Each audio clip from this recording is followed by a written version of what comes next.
নমস্কার বন্ধুরা, আবারও চলে এলাম নতুন একটা ভিডিওর সাথে। আমরা গ্যাংটক থেকে ফিরে এসে শিলিগুড়ি লোকনাথ পার্কিং থেকে গাড়ি ছাড়লাম মায়াপুর উদ্দেশ্যে।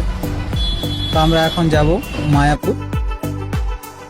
আর এই রাস্তাটি হচ্ছে বাগডোগরা থেকে ঘোষপুকুর যাওয়ার পথে এই রাস্তাটি পড়ে, এবং এই রাস্তাতে গাড়ি চালানোর মজাটাই খুব আলাদা, কারণ দুই সাইডেই চা বাগানে ভরা, খুবই সুন্দর একটা প্রাকৃতিক পরিবেশ। তো আপনাদের সাথে দেখা হচ্ছে মায়াপুরেতে গিয়ে। ততক্ষণ ভালো থাকবেন, সুস্থ থাকবেন, এবং অবশ্যই ফলো করতে কেউ ভুলবেন না। লাইক কমেন্ট অবশ্যই আপনাদের কাছে অনুরোধ করব। কেমন লাগছে আমার ভিডিও